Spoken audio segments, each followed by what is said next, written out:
રાધે રાધે, જય શ્રી કૃષ્ણ અને જય માતાજી બધાને। તો કેમ છો બધા? અને મારા બ્લોગમાં તમારું સ્વાગત છે।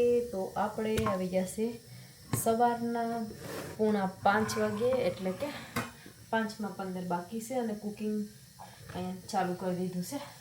તો ચાલો આજે શું શું કુકિંગ કરીએ છીએ સવારમાં તે જોઈએ। તો સવારમાં ચાય બનાવવા રાખી દીધી છે અને લાલા માટે દૂધ ગરમ કરવાનું છે। પછી અહીંયા સોયાને બાફવા રાખી દીધા છે અને આપણે આમાં સોયા માટે મસાલો રેડી કરવાનો છે। તો મસાલો રેડી કરવા માટે અહીંયા મેં પહેલાં તેલ નાખી દઉં, એટલે તેલ ગરમ થતું છે।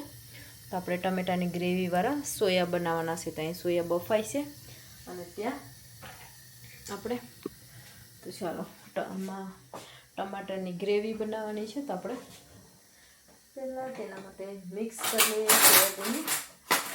તો અમે એક ચમચી લઈ લઉં, ચમચીથી સોયાબીનને પહેલાં મિક્સ કરી દઉં ફટાફટ, એટલે મસ્ત રીતે તે બફાઈ જાય નીચે ઉતરીને। તો બફાઈ છે ત્યાં સુધીમાં આપણે તેલ પણ ગરમ થવા ગેસ રેડી કરી દીધો છે ચાલુ।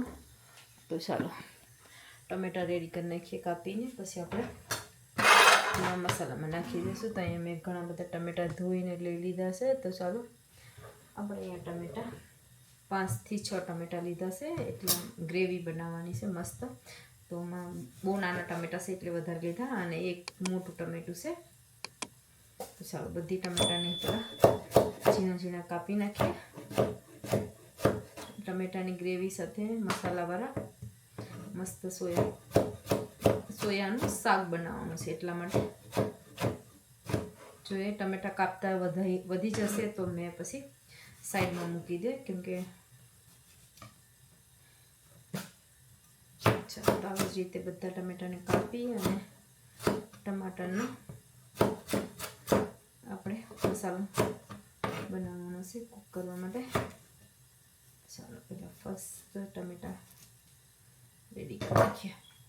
તો આપણે સોયામાં બફાઈ છે ત્યાં સુધીમાં મીઠું નાખી દઈએ 2 ચમચી જેટલું, એટલે સોલ્ટનો પણ ટેસ્ટ એમાં આવી જાય મીઠાનો, એટલે તો અહીંયા આપણે એને થોડાક મિક્સ કરી દઈએ। બફાઈને એકદમ ઉપર આવી ગયા છે, આપણે એને પાછા ઝીણા ઝીણા પણ કાપવાના છે। તો ચાલો અહીંયા આપણું તેલ પણ ગરમ થઈ ગયું છે અને સાથે સાથે ટમેટા પણ રેડી કરી નાખ્યા છે મેં। તો આપણે હવે એને જીરાથી વઘારવાના છે। તો અહીંયા મેં જીરું નાખી દઉં થોડું।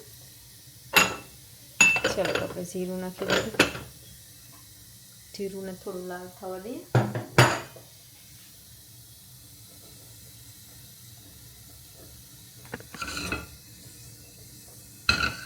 ગેસ બહુ ધીમો રાખ્યો છે એટલા માટે જીરું થોડુંક, તો આપણે અહીંયા નોર્મલી જીરું થોડુંક લાલ થઈ ગયું છે। તો આપણે થોડી હિંગ નાખી દઈએ એમાં, અને હિંગ નાખી અને મિક્સ કરીને કે આમાં લીલા મરચાંને બધું નાખી શકાય છે, પણ હમણાં મેં ટમેટા નાખી દઉં પછી લાસ્ટમાં લીલા મરચાંને નાખીશ।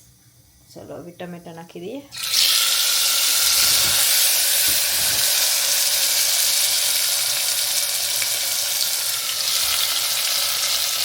આવી રીતે બધા જ ટમેટા નાખી હવે તો હવે સોયાબીનને સોયા માટે જે મસાલો બનાવીએ છીએ તે મિક્સ કરી દઈએ। તો આપણે ટમેટાને મિક્સ કરી દીધા છે, હવે તેના ઉપર બધા મસાલા નાખવાના છે। તો આપણે લેવાની છે હળદર।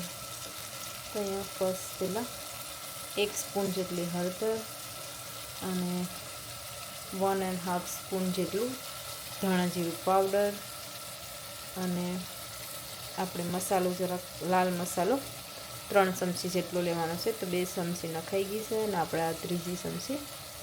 ચાલો તો ગેસ એકદમ ધીમો કરી અને આપણે 5 થી 6 મિનિટ સુધી એને તેમાં જ ટમેટા સાથે બફાવા દેવાનું છે, અને સાથે સાથે આપણે નમક પણ નાખવાનું છે। તો આપણે નમકને પણ નાખી દઈશું। આપણે મીઠું ઓછું નાખવાનું છે, કેમ કે આપણે નાખ્યું છે ઓલરેડી બાફવામાં। તો અહીંયા મેં 2.5 સ્પૂન જેટલું નમક નાખી દીધું છે। હાલો ગાઈસ, તો મેં આવી છે 15 થી 20 મિનિટ પછી કુકિંગ ચેક કરવા। તો ચાલો તેનો હાલ ક્યાં ક્યાં છે, કેમ કે મેં ભગવાનના ધૂપ દીવા કરવા ગઈ હતી અને આવીને પહેલાં ભગવાન માટે ફર્સ્ટ દૂધ ગરમ કરવા મૂકી દીધું। મેં સીધી પૂજા કરીને આવી અને ચાય પણ રેડી ધીમે ધીમે ઉકળવા લાગી છે અને આપણે અહીંયા સોયા બફાઈને રેડી થઈ ગયા છે. અને મસાલો તો 20 મિનિટથી ચેક જ નથી કર્યો, તો ચાલો આપણે મસાલાને પણ ચેક કરી લઈએ ફટાફટ. તો આપણો મસાલો, ટમેટા અને બધું કેવું રેડી છે. ચાલો, તો મસ્ત મજાની ગ્રેવી જેવું બની ગયું છે.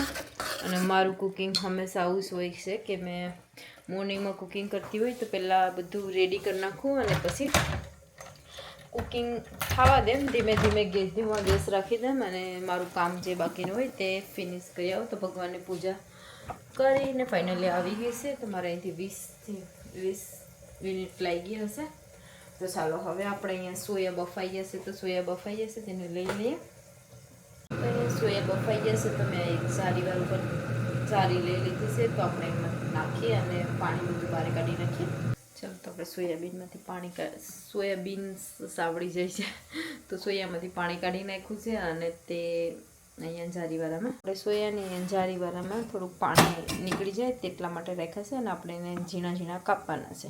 ચાલો, તો આપણે સોયા અહીંયા ઠંડા પડી ગયા છે થોડા ઘણા, તો આપણે એને ઝીણા ઝીણા કાપવાના છે અહીંયા, એટલે એમાં સરસ મસાલો લાગી જાય. તો અહીંયા મેં આવી રીતે એકદમ બફાઈ ગયા છે. બહુ ટાઈમ લાગી ગયો બફવાનો, એમ તો 10 થી 5 મિનિટ બફવાના હોય છે, પણ મેં અહીંયા વધારે બફી નાખ્યા છે કેમ કે મેં થોડો ટાઈમ લીધો 20 મિનિટ જેટલો, એટલા માટે. ચાલો ઝીણા ઝીણા કાપી નાખીએ અને મસ્ત મજાનું આજે સોયાબીનનું શાક બનાવી નાખીએ. તમે પણ આ રેસીપી ગમે તો ટ્રાય કરજો, એકદમ મસ્ત ખાવા માટે હેલ્ધી પણ છે, પણ બાફીને બનાવજો, બાફીને ગરમ પાણીમાં.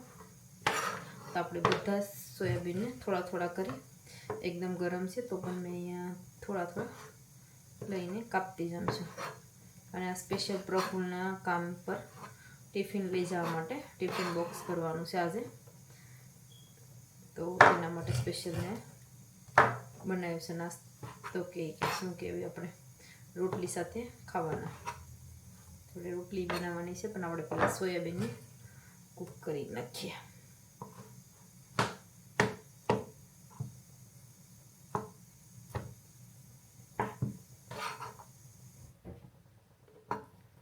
આવી રીતે બધા સોયાને આપણે થોડા થોડા કરી અને કાપવાના છે. ગરમ છે એટલે મેં થોડા થોડા જ લેમ છું.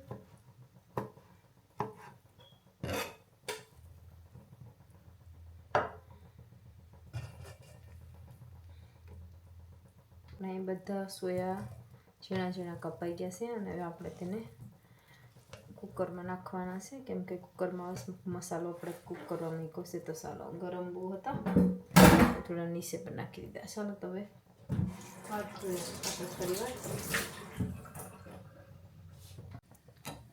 ફરીવાર સોયાબીનનો મસાલો બહુ ગરમ છે તો ચેક કરી લઈએ. આપણે મસ્ત ગ્રેવી બની ગઈ છે એકદમ ટમેટાની, જેવી જોઈએ તેવી. અને આપણે એમાં સોયાબીનને નાખી દેવાના છે અને મસાલામાં પ્રોપર મિક્સ કરી દઈએ. આમાં કોઈ પાણી નથી નાખવાનું, આપણે આમાં જ કૂક કરવાના છે ધીમા ગેસ પર. ચાલો ગાઈસ, તો આપણે સવારની રસોઈ બની ગઈ છે. અને એક વસ્તુ બતાવું કે રોટલી કેટલી મોટી બનાવી નાખી છે. તો આપણે બનાવી છે પડવાળી રોટલી, એટલે કે તાવડીના માપ જ બનાવી નાખી છે. તો હું સવારમાં હંમેશા આવું જ કરતી હોય, એક રોટલી મારા માટે સ્પેશિયલ તાવડીના માપની અને બીજી આપણે નાની રોટલી બનાવતી, એ બી બારી રાખી છે રોટલી. ચાલો, તો આપણે એકદમ ગેસ બંધ કરીને હળદી હાફ પકાવી લઈએ. તો આપણી રોટલી અહીંયા રેડી છે. આ બનાવી છે મેં પડવાળી રોટલી, એટલે કે એકદમ જાડી. ચાલો, અને આપણે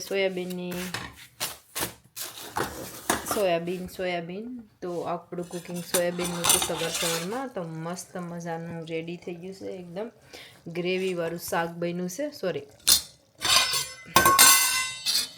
ચાલો, તો હવે મેં પ્રોટીન ટિફિન ભરવા માટે પણ રેડી છે. એકદમ મસ્ત છે ગ્રેવીવાળું, સરસ મજાનું. તો ચાલો, અને હવે આપણે સૂવાનો પણ ટાઈમ થઈ ગયો છે, તો આપણે અહીંયા